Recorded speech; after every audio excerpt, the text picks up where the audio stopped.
there. Miss O'Neill, how are you? Good, thanks. How are you? Living the dream.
Good evening, it's 6:30 p.m. Welcome to the hybrid parent virtual town hall, if you will.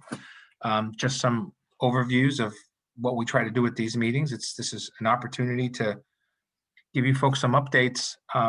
Jennifer O'Neill, our assistant superintendent, is also with us. And then to really take a look at some Q&As and constructive, I'll call it constructive criticism, and thoughts that you have. A couple of things that I think are important is where we are.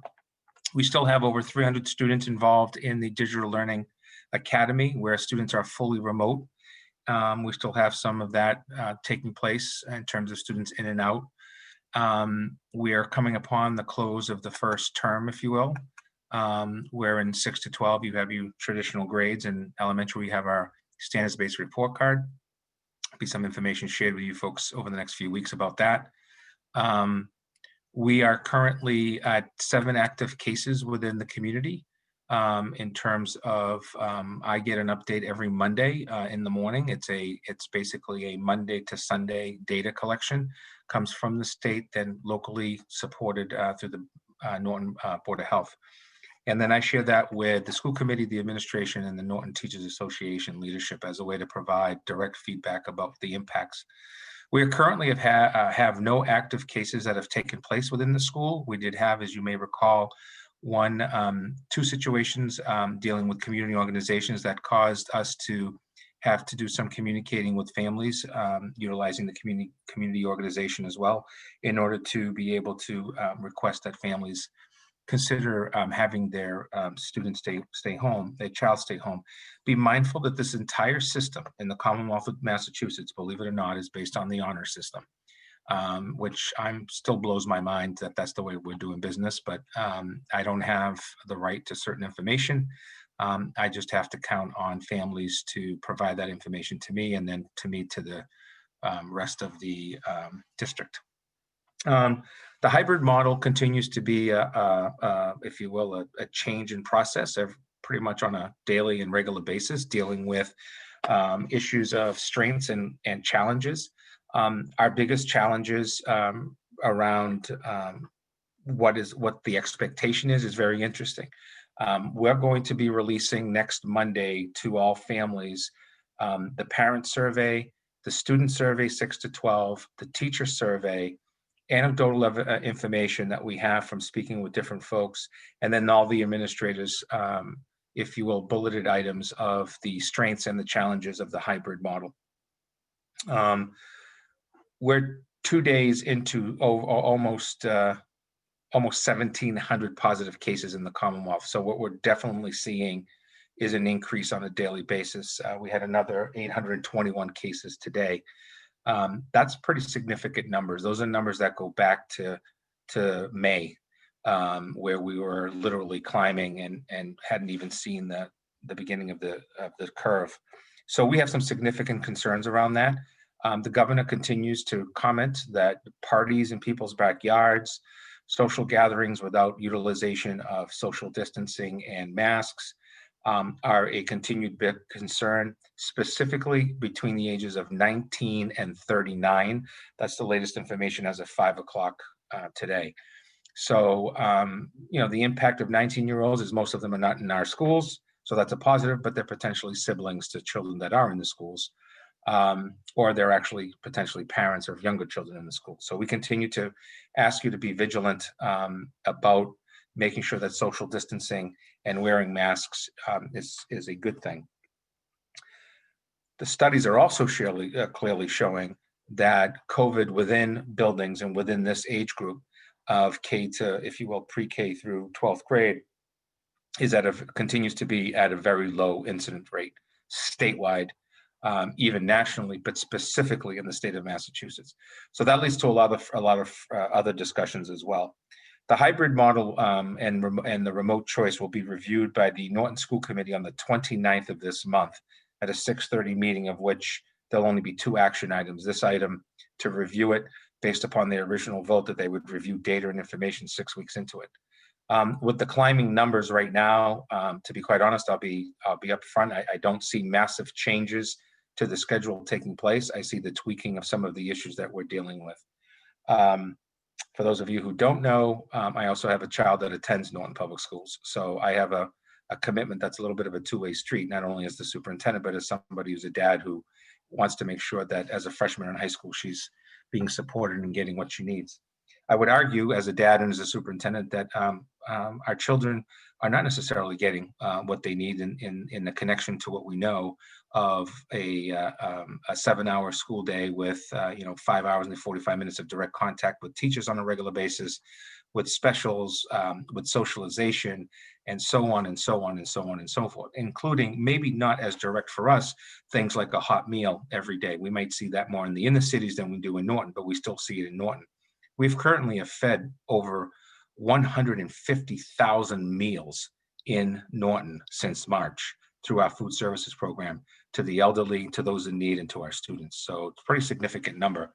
unemployment rate remains around 10% right now, down from 16% during the height. So what does this all mean? Well, what it means is a lot of gathering of facts of information to try to make better decisions. And so what I see is a continuation of, with the holidays coming up and the potential for people to travel. And believe it or not, people are traveling. I am getting requests from families and staff, but specifically families asking, what happens if I do leave? So trips to New York, trips to Pennsylvania, trips to Florida, trips to North Carolina, trips to Utah, trips to San Diego, trips to Puerto Rico, trips to Antigua. They're all still taking place right now.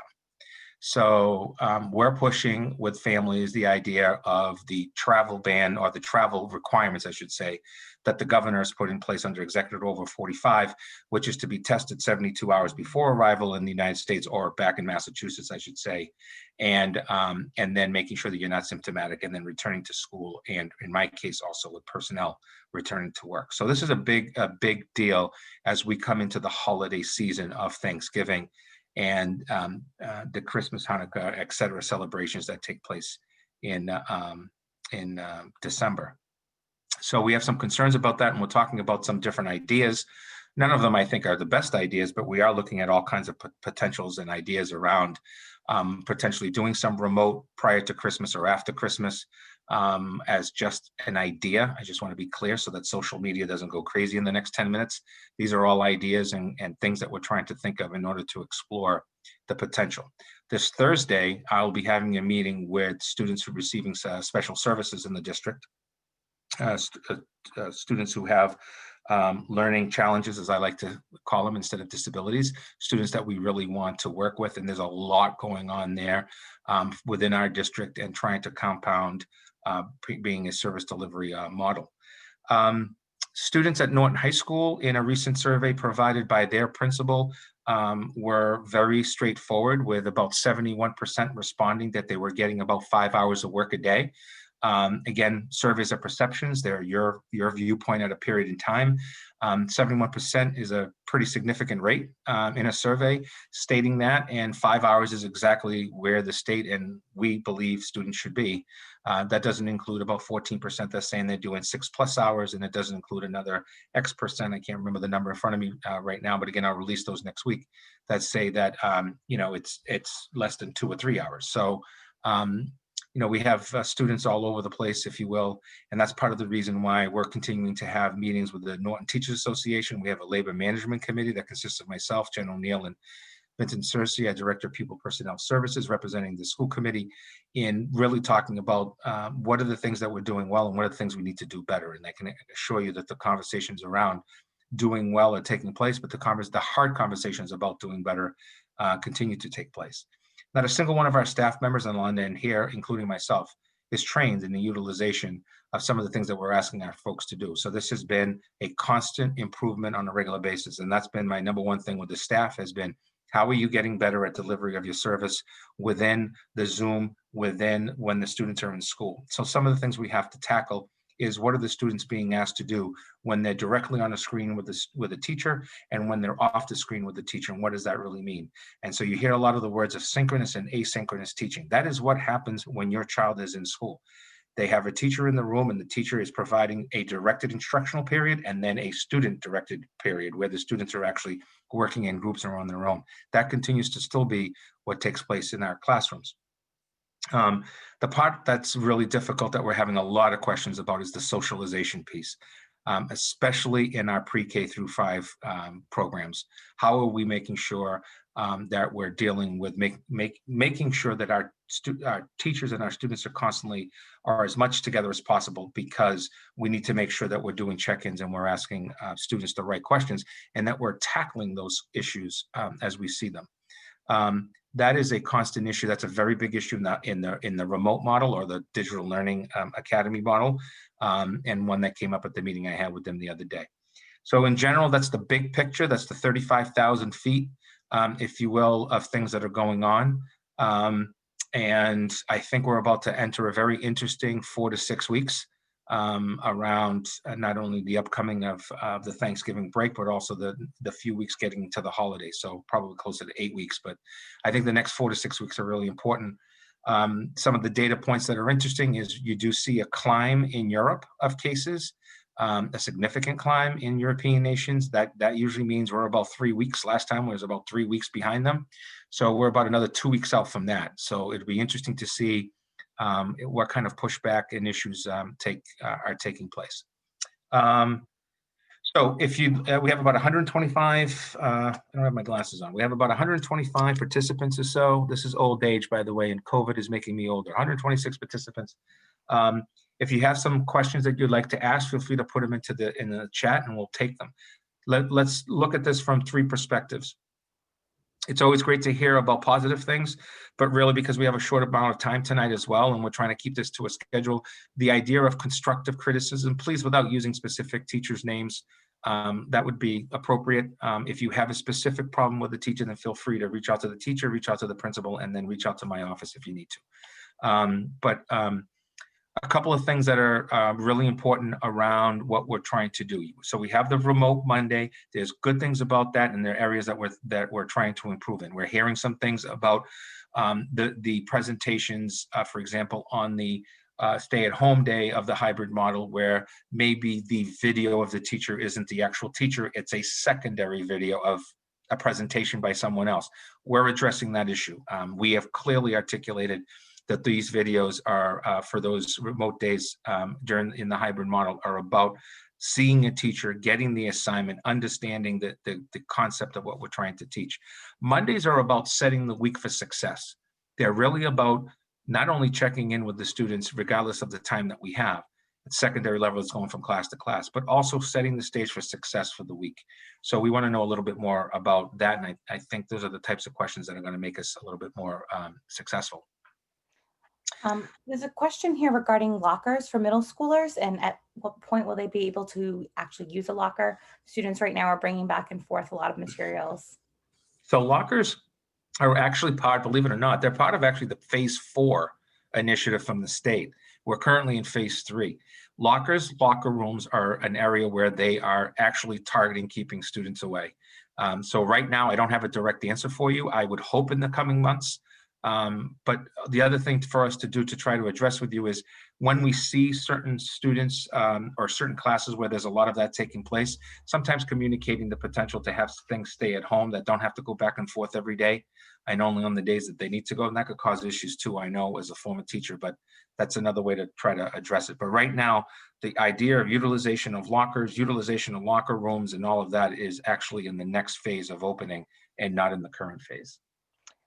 Are there plans in place to support students who are struggling on their remote days? I'm assuming remote, also learning from home days. For example, questions arise while they're working, but the teachers are teaching in person and they're not able to reach out. Yeah, so so that you know, the administration feels very, very strongly about streaming classes, but we just haven't been able to get to that type of agreement. And so that's not a blame. That's just it's a really interesting and difficult thing to do right. And I think we have to get to a point of really making sure that we're doing what we're currently doing better before we can move to maybe yet another phase. The other part of it is, as you start to look, and you can Google it after the meeting tonight if you'd like, if you Google research on students and screen time, you're going to find some really interesting data that's starting to happen. Some of the data actually from since March of this year into the fall, where the uptick in the number of hours that students spend behind a computer is just too much. And that's one of the biggest issues. We do have the 30-minute once a week for each of the groups. If you don't know what that is, that means that your teacher has a 30-minute block for your day and a 30-minute block on a different day for your child to sign up and actually spend one-on-one or small group time with your teacher after school. So these happen after the regular school day. And if I could put a little plug in for those extra help hours, I know that a lot of our teachers have mentioned that they have not had any students attend yet, and they're lonely during those half-hour office hours. So definitely encourage your child to attend. I know that there were a few questions in a row about those remote days and really wanting to see their teacher. And it's definitely something that we're continuing to have conversations about. We are working on that.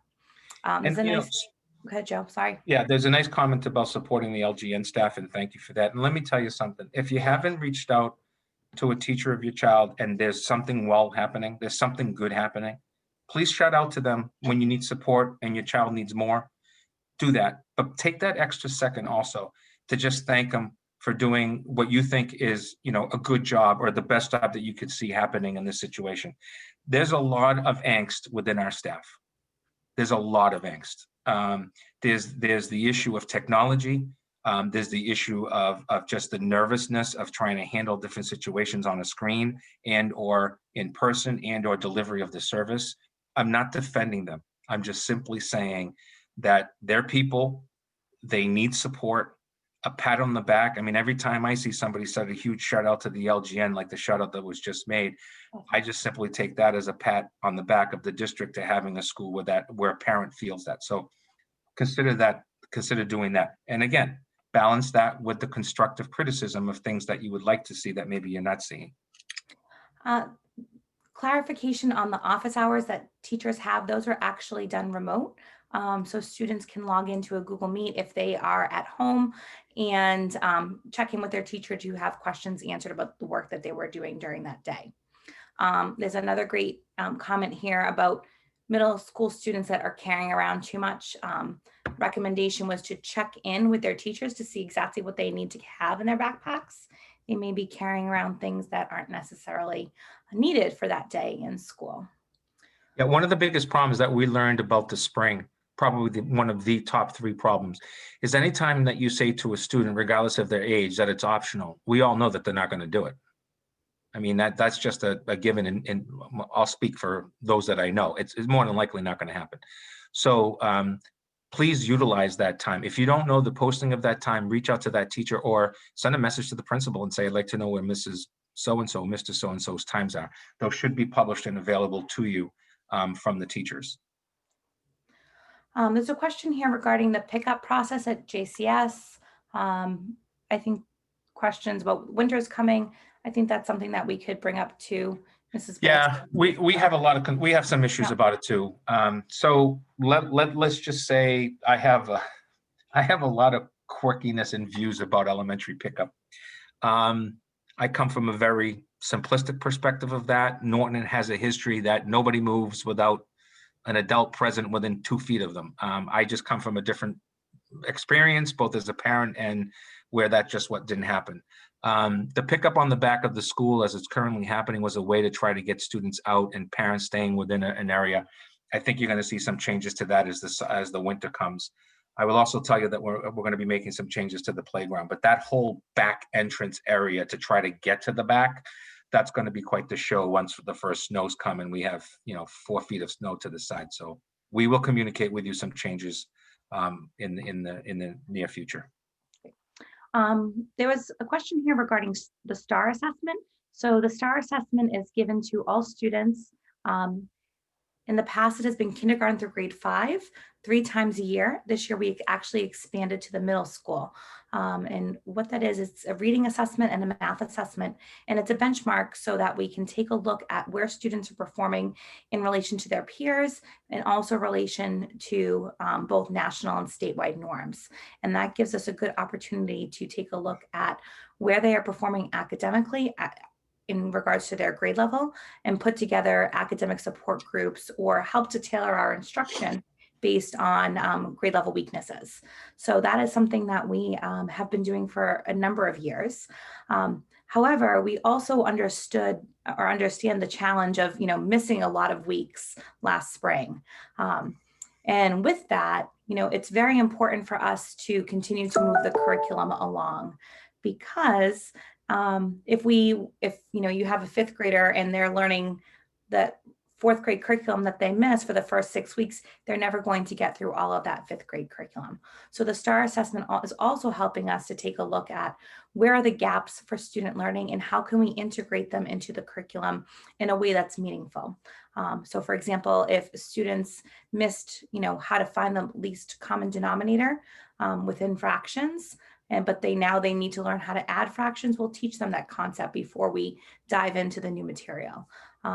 So it's definitely a challenge, I think, this year as we're looking at our curriculum and our scope and sequence, but it's something that our teachers are very conscientious about.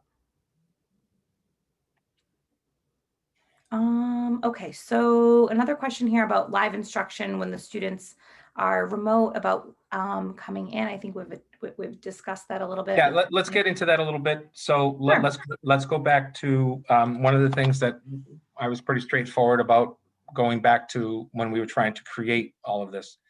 Chapter 150E in the Mass General Laws requires that any change in working conditions to a public employee, i.e. a teachers union, paraprofessional union, secretary, custodial, who am I missing? Food services, even though they're privatized on the other area, they're still unionized. It requires negotiations in good faith by both sides. So both sides bring to the table what they want, and then you try to get to what you can do. And that's exactly where we are right now. Doesn't mean it won't change. Some school systems have done streaming on day one. Some school systems have done what I call Zoom streaming. They're really just using Zoom and streaming in. Some school systems, i.e. many of the private schools, have put cameras in the classroom, and you can see the class when you're from home, and so on and so forth. They play by different rules, by the way. So it's all part of the negotiations process. It's all part of the give and take. It's all part of getting people comfortable, if you will. And at the end of the day, it's all about moving in the right direction. That's where we are right now. Thanks, Joe. And there's several questions regarding that same desire to have that synchronous learning opportunity on remote days. There's a question here regarding the high school, moving from 3 times a week for the in-person days. Yeah, that's definitely, again, if we don't have social media going crazy tonight, again, another idea on the table to look at. I formally haven't proposed it, but I have spoken about it internally with my administrators about making some changes to that would potentially lead to an alternative 3-day-a-week program for students. That also means less time for another group of students, but you would pick up time. And I actually I interpreted that incorrectly. They're talking about the actual times of the school day. So Okay. I guess at the high school, like the remote Monday is one time, and they go to school another time, and there Right. must be a third time, and it just gets confusing. So thank you, Christine. We will take a look at that with Mr. Bellman. A lot of that has to do also, for example, with the add and drop of classes. You'll notice that at the high school, they don't see all 7 of their classes. And dropping off my daughter today, talking about it, I know she wasn't seeing 2 of her classes today at all. So she'll see them on the remote day, but she didn't see them on the physical live day within that schedule. And that's just about how do you get 7 classes into a X period day within a contractual day. There's a comment here that they would love to see our younger students being in school more often. So for example, kindergarten, first grade, it's definitely more challenging for our younger learners to be home and learning from home. I have a 2nd grader at my house, so I certainly understand that. So we don't disagree, first of all, right? The issue that we have is I can absolutely not guarantee transportation for every student without trying to find money somewhere. Unfortunately, it's a bad excuse, but it's the facts. Second, how do I provide lunches without moving them into the classroom? We have bantered around moving to early release days, half-day schedules. So if those of you that were in, if you're in 5th or 6th grade now with children, or 5th grade, let's say 4th grade even, we used to have half-day kindergarten. Think about that schedule. So you have an AM and a PM. And so you come to school every day, but cohort 1, cohort 2 are AM and PM instead of every other day. Definitely bantering that around. But again, it has to do with significant transportation issues. Adding more traffic to the 2 elementary schools, particularly pre-K to 3, is already a nightmare. So should that be the excuse? No. But the concern becomes if students are coming in late on a regular basis, if the bus is constantly half an hour late, then it's just another time that we're losing. At that point, you'll have kids in school for 2 hours by the time you get everything done. And then under federal law, providing lunch is a requirement. So that means providing lunch for the students leaving and then providing lunch for the students coming in.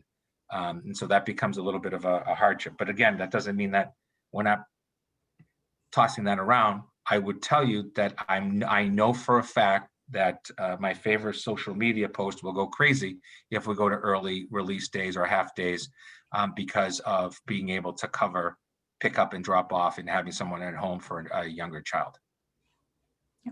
And I think to that point, there is no perfect solution to, any of this. We would love for all of our students to be in 5 days a week, as we always have been. And, I think as parents, we also would love that. It's just very Yeah, challenging. my biggest concern is that if the numbers continue to creep up, even if they don't creep up in Norton, we're going to be in situations where I have so many staff people home and unable to come to work that I have to close the schools down. I just want you to think about that. It's not just the impact that all of a sudden we have COVID cases. It's the impact of, I currently have 23 teachers out this year. I have another 5 teachers, maternity leaves coming any day. Most of them actually after the first of the year, but a few of them before then. And that's just the ones that we know. So the impact on staffing, this past Friday, covering classes at the JCS was impossible. We had to move all kinds of people around. The delivery of services becomes a problem. So just think about the human impact, not only on you and your family, my family, our families, but then we have all of our 400 staff members, teachers and support staff and all of that, that if they end up in a situation where they live, they may not be here. They may be remote teaching. Well, that still requires that I have somebody in the classroom. And substitutes right now is not something that we have a lot of. Another question here regarding the PSATs. They're actually not being offered at Norton High School this fall. I actually don't know of any area where they are being offered. I know that my own hometown, they have canceled as well. I will see if I can work with the guidance office at the high school to see if we can find some local PSAT sites. I know that families were looking for that. And if we find some, we will certainly send those out to families. Great suggestion here regarding Google Classroom and the links. Often or occasionally on days where students are learning from home, the teacher pushes out their assignments through Google Classroom or through Seesaw, and the links don't work. And then it becomes a problem because teachers are working with students and aren't able to get back to families in a timely manner. So suggestion was, could they push it out the night before so that way families could kind of go in and check links and see if there was a way for them to communicate with the teacher any issues before they start the day. I think that's certainly an idea that we can pass along. Another comment here regarding attendance at the high school. Teachers aren't posting the attendance links in time. So we have a good reminder to make sure we're doing that. Thank you, Tracy. Yeah, can I address some of these issues? Yeah. It's time to hold people accountable. If you have an issue with attendance that's not happening, call the teacher and ask about it. If you're not getting the answer, please email the principal and say, my kid is not getting their attendance taken care of. Sending out general emails to everybody when I have problems within individuals is a bad way of managing, period. And to be quite honest, if you can't see the frustration, I'm frustrated about it because I want to deal with people who don't do what they're supposed to be doing and not just send out general emails. So your comment, the person who just made that comment, rest assured, these are the type of things we want to address. We should be past these types of issues already. There's a comment here about students that were in quarantine for a few weeks and that they didn't get any school work for the in-person days. This is absolutely an issue to bring up to your principals. Your students should have been given assignments for those days that they were missing. Much like if you decided to pull your students for a few days to go to Florida, we would provide you with the work that they were missing. They should have been provided all of that. I would certainly bring that up with your child's teachers and with your building principal. If the COVID numbers keep rising, do we have the option to switch our children to full remote? The answer to that is yes. It's the Commonwealth. DESE is telling us it's a 4 to 6 week turnaround time. We've been doing it quicker than that, but it's this in and out issue that takes place. Remember that if you're currently in the upper grades or the lower grades, you're using a technology platform for teaching. So if you're going from the hybrid to a full remote to the Digital Learning Academy, you're literally moving. And so I just had this question from 2 high school students yesterday about potentially wanting to move to remote. And I said, that's fine, but I cannot assure you that some of your classes are aligned to the classes you're currently taking in the hybrid model. So that's just the way it is. And The teaching and the learning time that's taking place is also somewhat different, but it is a platform. There's a lot of videos in it. There's a lot of work that needs to be done. There's some complaints about that as well, for the record, in terms of how much students are assessed on a regular basis. But for some families, they love that. For some families, they hate it. This is another question here, or another comment here regarding the JCS pickup. It definitely seems like it's taking a very long time. It's challenging. People are out on 123. This is definitely an issue that we will work with the building with. We'll get, Joe and I will sit down and we'll get our director of facilities and the bus transportation people all together to see if we can figure out another resolution to this issue. JCS is a much bigger school than LGN, so it creates a little bit of a more difficult dynamic. Yeah, and it's a really poor design from day one. I mean, you have that small little loop that goes to the circle. Going around back was a way to try to extend that. We have to try to find a way to move to utilize that secondary exit and potentially utilize that only for one group of people and not for another, especially with the potential for snow to come up. So we will absolutely take a look at it.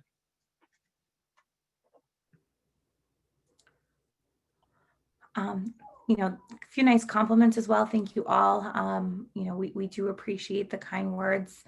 Joe and I are always very open to having, conversations with families, even when they're good conversations and when they're not so good conversations.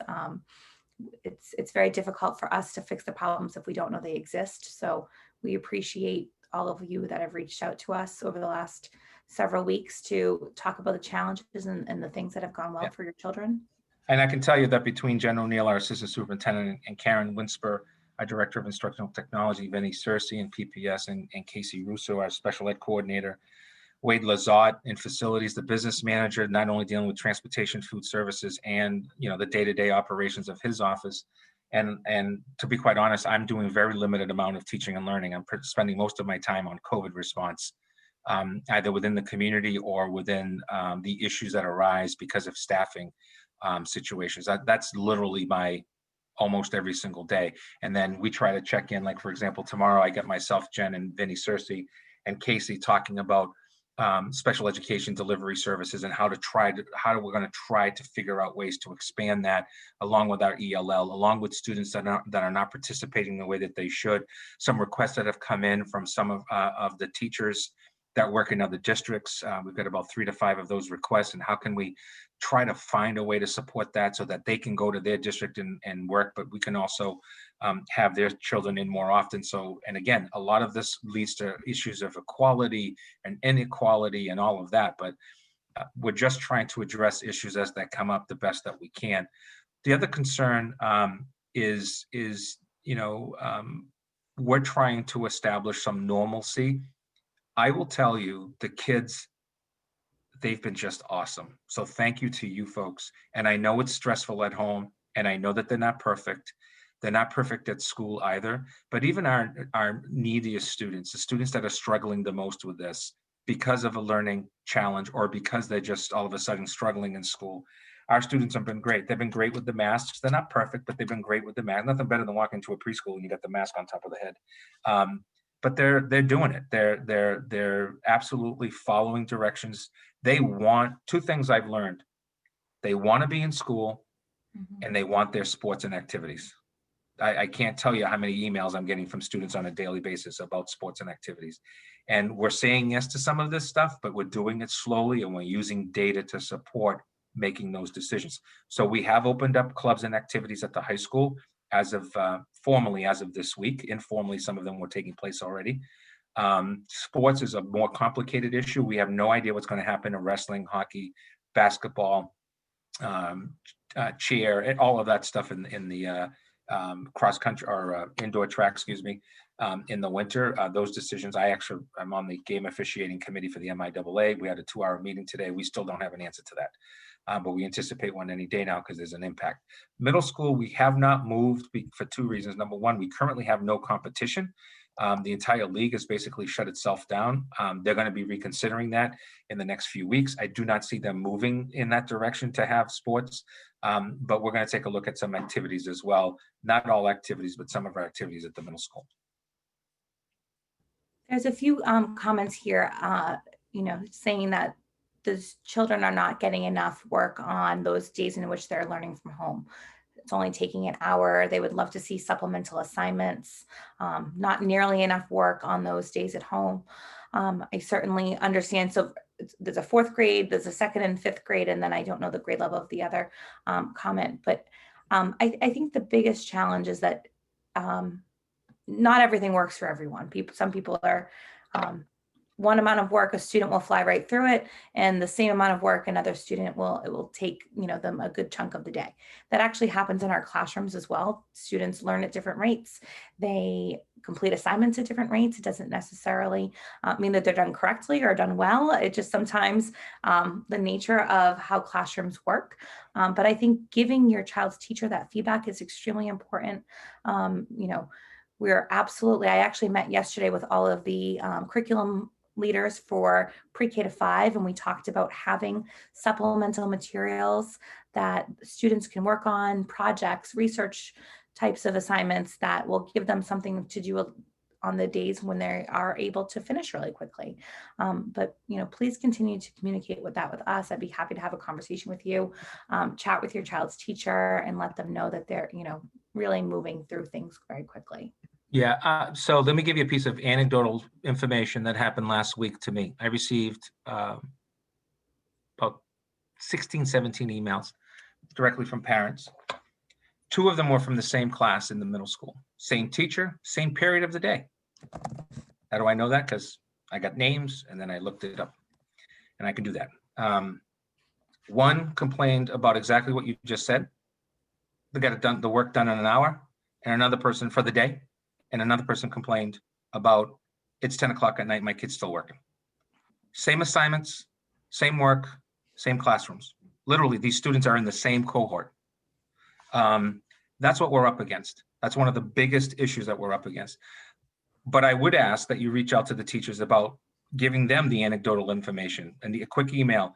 I just want you to know that my son is completing 5th grade, let's say. He's completing his work, he starts at 8 and he's done at 8:55.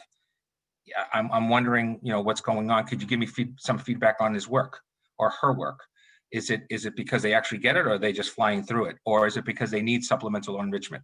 We are going to be making a big push for the remainder of the year around project-based learning and how students should be looking at curriculum and instruction through via teachers, the process of having a project that they have to complete. So if you're at the elementary level, you're looking at science and social studies and reading and writing and numeracy within that project. Same thing at the secondary level. Secondary level, we call it more of a cross-disciplinary or interdisciplinary model. So you might have math and science project and an ELA and social studies and world language project, or you might have wellness as part of the math and the science. So we're going to be looking at structuring that so that when students have direct instruction on the synchronous time or when they're physically in the building, the days that they're not, they still have the video, they still have an assignment, but they have these longer term projects that they're still working on that is going to be graded. Maybe they have to do a performance, a video, a collage, a portfolio. So this is going to be some of the things that we're going to be trying to change. And Jen, I know, knows that I'm a big proponent of project-based learning because I've come from it in the background. In coming from Voc Tech Ed for many years, that's what we did, both on the academic side and the vocational side. It was all about the project and students really learning from the teacher, from others, and from themselves, and working together. So that's a big push that we have to make going forward. And we have to do some training around that, but more importantly, just set it up for success. And I think there's a comment here about at the younger levels that it puts a lot of pressure on the parents, and I think that's the doing it well shouldn't, right? And giving students small tasks that are broken up into manageable things that they can do independently versus a diorama or a science project or those things that you can always tell which ones the kids did and which ones the parents did. That's not necessarily the goal. So it would be really small, manageable chunks for younger students. And that goes into the training component. The best way to do project-based learning is to chunk the whole thing. I mean, you tell the kids what the goal is and what the final product is, but the idea is to chunk it into what's due tomorrow, what's due today, what's due 20 minutes from now, and really get kids to to work towards that goal. And when they struggle with it, reassigning them that opportunity to make it up, because at the end of the day, it's about learning from the project. It's not about failing the project. Will students be switching specials? Yes, they will. Because of the nature of the schedule and the nature of the cohort model, what we try to do is give students, a sampling of specials, and then we'll be switching them every term, both at the elementary level and at the middle school level as well. There's a comment here about, liking the idea of going remote for a few weeks prior to the holidays. It's not a bad idea.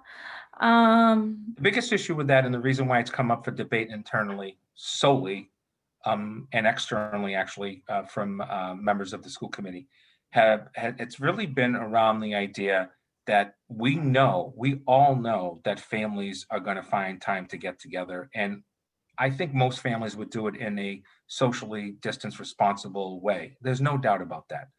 I mean, I think Norton has proven that we've done a good job of that as a community.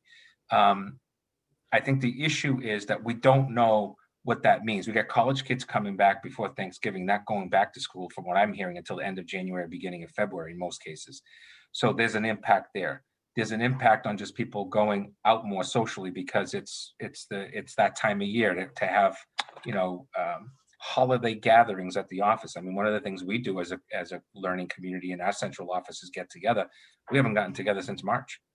Since we closed, and we're pretty much a social group that likes to hang together and have a cocktail and enjoy each other's company and talk about family and all that. We haven't been doing any of that because we're all coming from different communities and we have different families with kids in different places and all of that stuff.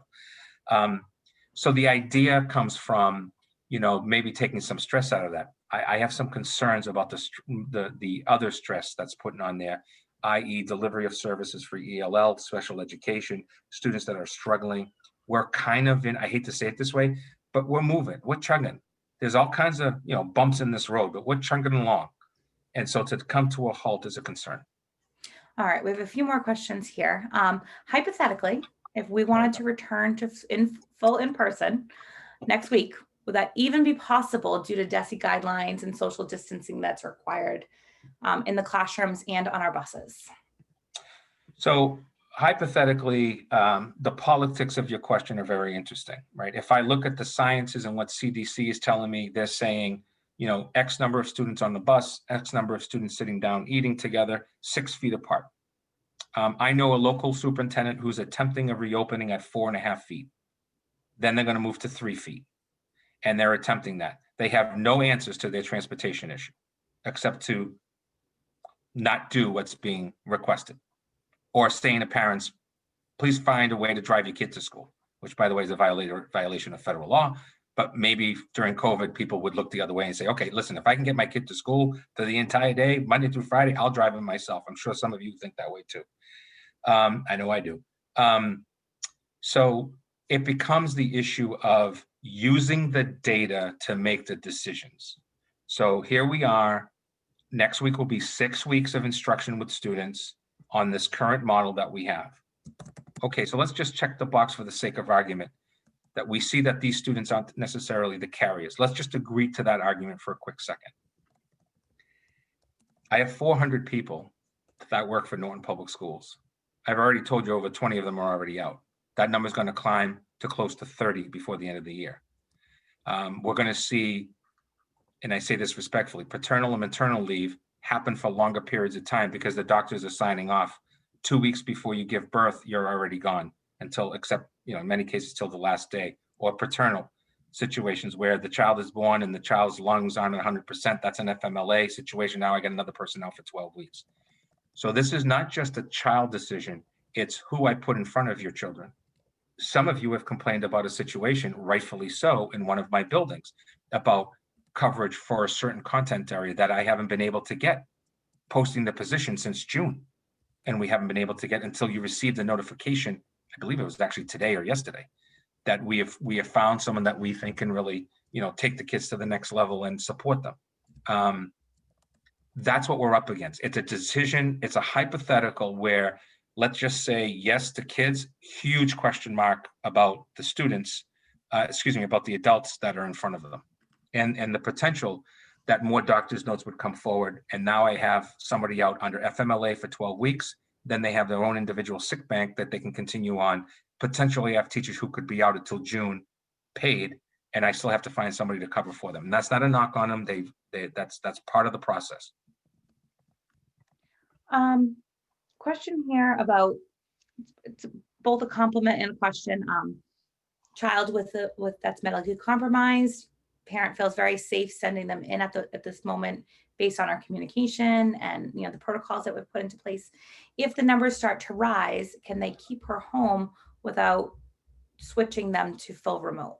So that's a really good question. So part of that, I think, should be potentially yes, simply because we're looking at a child who has a significant medical compromising issue. And so therefore, we may want to go, if we're using the typical 14 days of data, we're using 2 to 3 weeks of data. So we could be in the red. Right now, we're in the yellow. We could be in the red. That doesn't mean the schools are going to close down. There's a lot of misinformation out there that if all of a sudden Norton's in red, I'm closing the schools down. That's not the way it works. The way that it works is, where are those numbers coming from? Are they in fact in our buildings, or are they because of things that happen outside of school that have an impact on the buildings? I may have to close a building, but not necessarily, or close a classroom, which I did a few weeks ago. I closed 2 classrooms a few weeks ago, and that was a total precautionary reason. We did it to try to be quite honest, to earn your trust, that if we had a piece of information we weren't sure about, we'd just make the right decision. Since then, we've had another situation that impacted about 10 or 12 students, and actually also had a situation with a staff member. So what we're trying to do is utilize that data to support. So a direct answer to your question, I think we'd want to work with the family around those specialized situations where we have children with compromising issues. I have a heart for that because I happen to have an autoimmune issue, so I can understand why, if all of a sudden the numbers go up, you don't want to necessarily have your child that's compromised in school. So we would work with you. If we were to go remote before the holidays, when would we go back hybrid? Again, well, if we have to go full remote as a district, we're using data to get there. If we're using data, if we're coming back out of remote into hybrid, we're using data to get there. So that would be direct Board of Health information. That would be, where is my staff? Where are my students? What are the issues in the community? What's the impact? And then you make the decision. We're not running this off of a red state and blue state discussion. We're running this off of the science and the numbers. I speak to the Board of Health every Monday. I get information from his office on a regular basis about situations. I get information from him directly that he can provide, because he's got certain rules he has to follow. I then sit down with our crisis team. Today, we actually just began the import of something called Group Do List, which is an app that I have on my phone. That app on my phone, and the administrators will have it, that app on my phone right down here is an app that actually is for the crisis response for the district. I can be anywhere in the world and get information that there's a situation happening around COVID, and God forbid any other situation, and who's responding to it. So what's Jen's role? What's Vinny's role? What's the principal's role? What's the director of facilities role? What's any of those situations, including communication to parents, communication to the school committee, communication to the staff, and really trying to get the social media to copy our factual information instead of the misinformation. And that we actually got that through our CARES Act money. We're paying for it this year out of that. Next year, who knows? But anybody can be anywhere and get that information, that we have an issue in our schools, and bang, we're responding to it. And then it audits our response timely. Did people do what they were supposed to do? And what could we do better at the end of this to make it more efficient? So we just started that process. It's been an ongoing process because we had to put in all the information, but we're really excited about it. We're one of the first districts in the Commonwealth to have that. That's it. Listen, thank you for the 120 plus people that showed up. I'm going to keep saying, please be kind, please be flexible, please be forgiving, my 3 words for the year, but do not hold back in trying to give us ideas to make us better. I always ask them when I'm being yelled at by somebody, you can yell at me as much as you want, just give me a solution. Give me something to help you with it. Tell me what your number one problem is, and we'll try to address it as much as we can. I just saw a couple more questions just popped up. Oh, thank you for doing this. My pleasure. For those of you who have children with learning challenges, ELL, any of the student services, please join me Thursday night at 6 p.m. Vinnie Cersei from Pupil Personnel Services, myself, Casey Russo, and I believe Jen was also going to be there. And again, it's to really address some critical issues that we know that we have. We're having a big meeting internally tomorrow to have some real hard discussions about what we can do better around the delivery of services for students. And there's a question here regarding the meeting link for Thursday evening. I believe it's on our website, but it will also go out I'll from go our out again. communications office prior to the event. So thank you very much. All righty. Thank you, Lancer Nation. Have a great night. Everybody have a great night, and have one for me. Take care. Bye.